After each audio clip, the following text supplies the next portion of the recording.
MP DElEd वाले सभी students का 16 जून का योग शिक्षा का जो पेपर होने जा रहा है, इस पेपर के माध्यम से माय डियर फ्रेंड्स मेरे द्वारा 2 नंबर, 3 नंबर और 4 नंबर के प्रश्न इस वीडियो में बताए जाएंगे।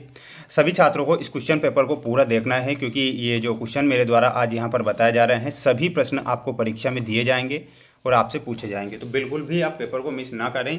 अगर आप 2 नंबर, 3 नंबर और 4 नंबर वाले क्वेश्चन याद करना चाहते हैं और परीक्षा में 25 में से 25 नंबर लाना चाहते हैं तो पूरा पेपर ध्यान से देखें। जो विद्यार्थी हमारे साथ नए जुड़े हैं, माय डियर फ्रेंड्स, चैनल को सब्सक्राइब जरूर करके रखें, क्योंकि आप सभी विद्यार्थियों के लिए जो सभी विषय के पेपर में लेकर आ रहा हूं उन्हीं में से प्रश्न पत्र आपका बन रहा है। तो इसलिए मेरा आपसे इतना कहना होता है कि पेपर अगर देखते हैं तो पूरा ध्यान से देखें। चैनल पर नए हैं सभी विद्यार्थी चैनल को सब्सक्राइब जरूर करें। ये आपका पेपर रहेगा जिसमें मैं आपको 2 नंबर वाले वो सारे प्रश्न बताऊंगा जो परीक्षा में आ रहे हैं। देख सकते हैं आपकी स्क्रीन के सामने ये क्वेश्चन आ चुके हैं जो परीक्षा में पूछे जाएंगे। क्वेश्चन नंबर फर्स्ट आपका रहेगा दूसरा वाला कि आपके ध्यान करते समय कौन सी बाधाएं आती है, लिखिए। ये 2 नंबर का है। श्वसन तंत्र संबंधी एक रोग की व्याख्या कीजिए और आप विद्यालय में किस आयु के बच्चे को सूर्य नमस्कार कराते हैं तो क्यों कराते हैं, इनके आंसर आपको ध्यान से देखना है। देखिएगा, आंसर आपकी स्क्रीन के सामने आ चुका है। जैसे कि आपके ध्यान करते समय कौन सी बाधाएं आती है, तो ध्यान करते समय जो बाधाएं आती है आपको लिखना है। ध्यान के दौरान आने वाली मुख्य बाधाएं निम्नलिखित हो सकती है। पहला आपको पॉइंट लिखना है कि विचारों का भटकना। अगर हमारा विचार भटक रहा है तो हम ध्यान नहीं कर सकते हैं। तो इसमें आपको क्या लिखना है कि मन में लगातार पुरानी यादें या भविष्य की योजनाएं आना, इससे भी ध्यान भटकता है। एक होता है नींद और आलस्य, शरीर में भारीपन महसूस होना या ध्यान के दौरान नींद आना। तो 2 पॉइंट तो आपको ये लिखना है।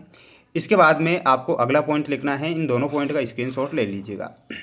अगला पॉइंट लिखना है शारीरिक व्याकुलता। इसमें लिख कर आना है शरीर के किसी अंग में दर्द, खुजली या बैठने में असुविधा होना।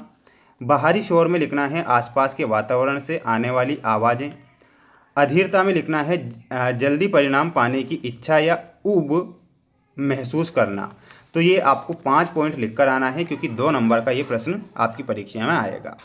अब जो तीसरा क्वेश्चन था आपका, जो आपसे पूछा गया था, श्वसन तंत्र संबंधी एक रोग की व्याख्या कीजिए। प्यारे विद्यार्थियों, श्वसन तंत्र संबंधी एक रोग की व्याख्या करना है। तो श्वसन यानी कि सांस से रिलेटेड जो होगा अस्थमा, तो अस्थमा में लिखना है यह श्वसन तंत्र की एक प्रमुख बीमारी है जिसमें श्वास नलियों में सूजन आ जाती है जिससे वे सिकुड़ जाती है। तो इतना आपको लिखना है। लक्षण में आपको लिखना है सांस लेने में तकलीफ, सीने में जकड़न, खांसी और सांस लेते समय घबराहट की आवाज़ आना। कारण में लिखना है धूल, मिट्टी, प्रदूषण, एलर्जी या ठंडी हवा इसके मुख्य कारण हो सकते हैं। अब अस्थमा का जो उपचार है, इसके लिए डॉक्टर की सलाह पर इनहेलर और दवाओं का उपयोग किया जाता है। तो इतना आपको अस्थमा के बारे में लिख कर आना है। ये भी 2 नंबर का क्वेश्चन आपका होगा। अगला क्वेश्चन था आपका कि आप विद्यालय में किस आयु के बच्चों को सूर्य नमस्कार कराते हैं और अगर कराते हैं तो क्यों कराते हैं। तो ऐसा पूछा गया था। लिखना है विद्यालय में आमतौर पर 7 वर्ष से अधिक आयु के बच्चे को सूर्य नमस्कार कराया जाता है। और क्यों कराया जाता है, तो अब आपको देखना है सर्वांगीण विकास के लिए और उनके शरीर में जो लचीलापन होता है उसके लिए। सर्वांगीण विकास में लिखना है यह बच्चों के शारीरिक और मानसिक विकास में सहायक है। और इसके बाद में अगला पॉइंट आपको लिखना है लचीलापन, कम उम्र में शरीर अधिक लचीला होता है जिससे आसन सही तरीके से होते हैं। एकाग्रता में लिखना है इससे बच्चे की याददाश्त और पढ़ाई में एकाग्रता बढ़ती है। अनुशासन में लिखना है यह बच्चों में नियमितता और अनुशासन की भावना पैदा करती है। तो ये पॉइंट आपको लिख कर आना है। स्क्रीनशॉट आप तुरंत जरूर लें। अब देखिएगा, मैं आपको अगला क्वेश्चन बताऊंगा। जैसा कि आप देख पा रहे हैं, ये आपका 2 नंबर का क्वेश्चन रहेगा और छठवां जो क्वेश्चन रहेगा आपका 4 नंबर का रहेगा। जैसे कि प्रश्न है प्राणायाम को परिभाषित कीजिए, श्वसन तंत्र पर योग का प्रभाव लिखिए और अंतःस्रावी ग्रंथियों पर योग का प्रभाव लिखिए। तो ध्यान से आपको इनके आंसर देखना है। देखिएगा, जैसे कि प्रश्न आया था कि प्राणायाम को परिभाषित कीजिए, तो प्राणायाम में आपको क्या लिखना है। प्राणायाम 2 शब्दों के मेल से बना है, प्राण और दूसरा शब्द होता है आयाम। सरल शब्दों में श्वास प्रश्वास की गति को नियंत्रित करने और उसे विस्तार देने की प्रक्रिया को प्राणायाम कहते हैं। महर्षि पतंजलि के अनुसार तस्मिन् सति श्वास योगिता विच्छेदः प्राणायामः, अर्थात श्वास और प्रश्वास की स्वाभाविक गति को रोकना ही प्राणायाम होता है। तो ये प्राणायाम की परिभाषा आपको लिख कर आना है। ये भी आपका 2 नंबर का क्वेश्चन रहेगा। अगला क्वेश्चन देखिएगा माय डियर फ्रेंड्स। अगला क्वेश्चन है आपका श्वसन तंत्र पर योग का प्रभाव लिखिए। तो श्वसन तंत्र पर जो योग का प्रभाव होगा वो इस प्रकार होगा, ध्यान से देखना है। फेफड़े की क्षमता में वृद्धि, तो लिखना है प्राणायाम और आसनों से फेफड़ों की वायु धारण करने की क्षमता बढ़ती है। श्वास की दर में कमी में लिखकर आना है। नियमित अभ्यास से श्वास गहरी और धीमी हो जाती है, जिससे हृदय पर दबाव कम होता है। तो इतना आपको लिखना है। मेरे सभी प्यारे भैया बहन, वीडियो को लाइक कर चैनल को सब्सक्राइब जरूर करें। आपके लिए प्रयास और मेहनत लगातार मैं कर रहा हूँ। रक्त का शुद्धिकरण में लिखना है। फेफड़ों में ऑक्सीजन का आदान प्रदान बेहतर होता है, जिससे शरीर में शुद्ध ऑक्सीजन युक्त रक्त का प्रवाह बढ़ता है। अगला पॉइंट लिखना है श्वसन तंत्र के बारे में आपको कि मांसपेशियों की मजबूती, पसलियों और डायफ्राम की मांसपेशियों में मजबूत होती है। तो इतना आपको यहाँ पर श्वसन तंत्र के बारे में लिखना है।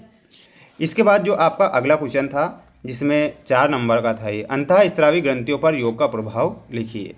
तो अंतःस्रावी ग्रंथियों पर योग का क्या प्रभाव पड़ता है, ये आप देख सकते हैं। ये क्वेश्चन है ना। हार्मोनल संतुलन, तो हार्मोनल संतुलन में लिखना है योग ग्रंथियों को उत्तेजित कर हार्मोन के स्त्राव को संतुलित करने में मदद करता है। तनाव में कमी या एड्रिनल ग्रंथि से निकलने वाले कोर्टिसोल के स्तर को कम करता है। थायराइड पर नियंत्रण में लिखना है सर्वांग आसन और मत्स्यासन, जिससे आयन थायराइड ग्रंथि को कार्यप्रणाली को बेहतर बनाते हैं। इतना आपको पॉइंट का स्क्रीनशॉट लेना है। अगला पॉइंट लिखना है पिट्यूटरी ग्रंथि, शीर्षासन जैसे अभ्यास मास्टर ग्रंथि पिट्यूटरी के स्वास्थ्य में सुधार करते हैं, जो अन्य सभी ग्रंथियों को नियंत्रित करती है। तो ये आप यहाँ पर करेक्ट करेंगे, स्क्रीनशॉट यहाँ से ले सकते हैं। इसके बाद हम बढ़ेंगे हमारे अगले क्वेश्चन की ओर। जैसा कि आप अगला क्वेश्चन देख पा रहे हैं, 7वां और 8वां क्वेश्चन, जैसा कि प्रश्न पूछा गया है, महर्षि पतंजलि के अष्टांग योग की व्याख्या कीजिए। योग के क्षेत्र में केवल्ली धाम लोनावाला के योगदान पर विस्तृत टिप्पणी लिखिए। महर्षि घेरंड के द्वारा प्रतिपादित ध्यान के प्रकारों पर विस्तृत टिप्पणी लिखिए। तो इनका आप एक स्क्रीनशॉट ले लीजिएगा। और अगला क्वेश्चन रहेगा आपका योग तत्वों के साधक तत्वों को विस्तृत रूप लिखिए। तो ये भी आपको स्क्रीनशॉट लेकर इनके आंसर निकाल लेना है चैट जीपीटी से, ठीक है। तो वहाँ से भी आप पढ़ सकते हैं, बिल्कुल सटीक आंसर वहाँ से मिल जाएंगे।